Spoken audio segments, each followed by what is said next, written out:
China నుంచి దిగుమతి అవుతున్న చౌకైన ఉత్పత్తులకు అడ్డుకట్ట వేసేందుకు భారత ప్రభుత్వం కీలక నిర్ణయం తీసుకుంది. దేశంలోకి దిగుమతి అయ్యే కొన్ని రకాల స్టీల్ ఉత్పత్తులపై 3 ఏళ్ల పాటు సుంకాలు అమల్లో ఉంటాయని కేంద్ర ఆర్థిక శాఖ నోటిఫికేషన్ జారీ చేసింది. తొలి సంవత్సరంలో 12%, రెండో ఏడాదిలో 11.5%, మూడో ఏడాదిలో 11%గా సుంకాలు వసూలు చేయనున్నట్లు స్పష్టం చేసింది. ప్రపంచంలో అతిపెద్ద ఉక్కు ఉత్పత్తుల్లో భారత్ రెండో స్థానంలో ఉంది. చైనా నుంచి తక్కువ ధరలకే ఉక్కు వస్తుండటంతో సమస్యలు తలెత్తుతున్నాయి. ఫలితంగా దేశీయ ఉక్కు తయారీదారులపై తీవ్ర ప్రభావం పడుతోందని director general of trade remedies ఇటీవల తెలిపింది. 3 ఏళ్ల పాటు సుంకాలు విధించాలని కేంద్రానికి సిఫార్సు చేసింది.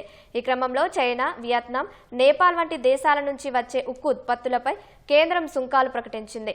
స్టెయిన్లెస్ స్టీల్ వంటి ప్రత్యేక ఉక్కు ఉత్పత్తులకు కూడా సుంకాలు వర్తిస్తాయి. కొన్ని అభివృద్ధి చెందుతున్న దేశాల దిగుమతులకు మాత్రం టారిఫ్ల నుంచి భారత్ ఉపశమనం కల్పించింది.